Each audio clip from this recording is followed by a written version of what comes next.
Hello friends, welcome back to મુક્તિસ kitchen. હું છું મુક્તિ પંડ્યા.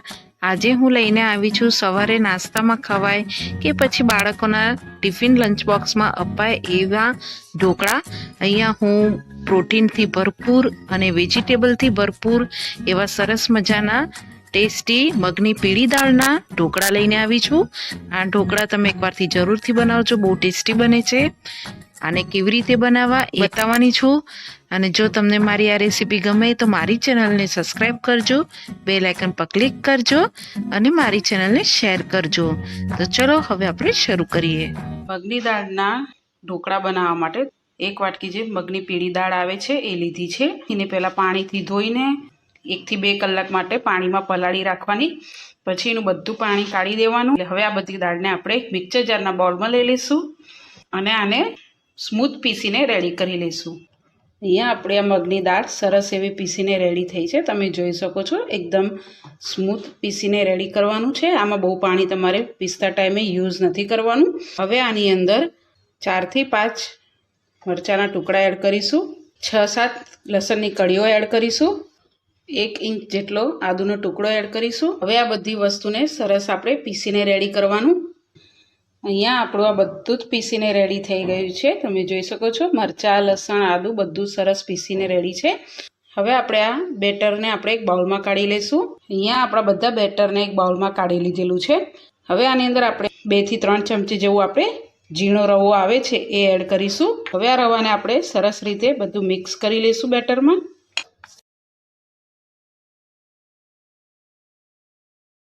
તો રવો આપણો સરસ મિક્સ થઈ ગયો છે. હવે આની અંદર 2 થી 3 ચમચા જેટલું દહીં એડ કરીશું. અહીંયા દહીં તમારે થોડું ખાટું હોય એવું લેવાનું છે. હવે આપણે બધું મિક્સ કરી લેવાનું. અહીંયા દહીં બધું મિક્સ થઈ ગયું છે. હવે આપણે આની અંદર વેજીટેબલ એડ કરીશું. હું અહીંયા થોડા ગાજરના ટુકડા, થોડા વટાણા અને સ્વીટ કોર્ન યુઝ કરું છું. તમે અહીંયા તમારા મનપસંદના કોઈ બી વેજીટેબલ એડ કરી શકો છો અને જો તમારે ના એડ કરવા હોય તો સ્કીપ બી કરી શકો છો. હવે આ બધા વેજીટેબલને આપણે આની અંદર એડ કરી દઈશું. હવે આપણે આની અંદર સ્વાદ પ્રમાણે મીઠું એડ કરીશું અને સરસ રીતે બધું મિક્સ કરી લઈશું. હવે અહીંયા આ બધું સરસ મિક્સ થઈ ગયું છે. હવે આપણે આને ઢાંકી દઈશું અને 5 થી 7 મિનિટ માટે આને રેસ્ટ આપી દઈશું, જેથી સરસ રીતે સેટ થઈ જાય. 5 મિનિટ જેવું થઈ ગયું છે. ખોલીને જોઈ લઈએ. તમે જોઈ શકો છો અહીંયા બેટર આપણું સરસ એવું ફૂલી ગયું છે અને સરસ એવું સેટ બી થઈ ગયું છે. હવે આપણે આની અંદર વઘાર કરવાનો રહેશે. ગેસ ચાલુ કરીને આપણે એક નાનું પેન રાખી દઈશું. એમાં આપણે 1 થી 2 ચમચી જેવું તેલ લઈશું. તેલને આપણે ગરમ થવા દેવાનું. તેલ આપણું ગરમ થઈ ગયું છે. આપણે અડધી ચમચી જેટલી રાઈ એડ કરીશું. રાઈને ફૂટવા દેવાનું. રાઈ અહીંયા સરસ ફૂટી ગઈ છે.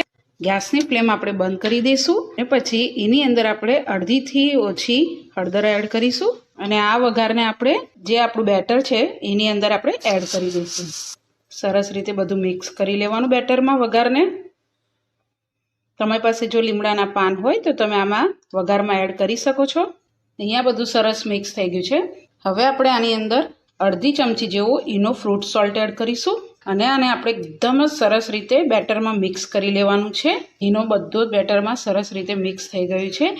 ઈનો નાખ્યા પછી આ બેટરને આપણે રવા નથી દેવાનું. જ્યારે તમારે બનાવવું હોય ત્યારે તમારે ઈનો એડ કરવાનો. મેં અહીંયા થાળીને પહેલાંથી તેલથી ગ્રીસ કરીને રાખી છે. હવે આપણે આ બેટરને એડ કરીશું આમાં. અહીંયા આપણી થાળીમાં બેટર બધું એડ થઈ ગયું છે. હવે આપણે આને સ્ટીમ કરવા મૂકી દઈએ. અહીંયા મેં પહેલાંથી જ પાણી ગરમ કરવા મૂકી દીધેલું અને પછી આપણે આ થાળી મૂકી દઈશું અને પછી આપણે આને ઢાંકી દઈશું અને 10 થી 12 મિનિટ માટે આને આપણે મીડિયમ ગેસની ફ્લેમ ઉપર સ્ટીમ થવા દઈશું. 10 થી 15 મિનિટ જેવું થઈ ગયું છે. ખોલીને જોઈ લઈએ. હવે આપણે ચાકુ નાખીને જોઈશું. તમે જોઈ શકો છો કે આપણે ચાકુ નાખીને જોયું તો આગળ અને પાછળથી બંને બાજુથી ક્લીન નીકળે છે. મીન્સ કે આપણે અહીંયા ઢોકળા સરસ એવા કૂક થઈ ગયા છે. હવે આપણે ગેસની ફ્લેમ બંધ કરી દઈશું અને આ થાળીને આપણે બહાર કાઢી લઈએ. અહીંયા આપણે આ ઢોકળાની થાળી કાઢી લીધી છે. હવે આને આપણે રૂમ ટેમ્પરેચર ઉપર ઠંડા થાય પછી જ આને બહાર કાઢવાના છે. એ સિવાય પહેલાં આપણે બહાર નથી કાઢવાના. અહીંયા આપણા ઠંડા થઈ ગયા છે સરસ. હવે આપણે આને કટ કરી લઈશું. જે શેપના અને જે સાઇઝના તમારે કટ કરવા હોય તમે એ રીતે કટ કરી શકો છો. અહીંયા આપણા સરસ એવા કટ થઈ ગયા છે. હવે હું તમને કાઢીને બી બતાવું કે કેવા બન્યા છે.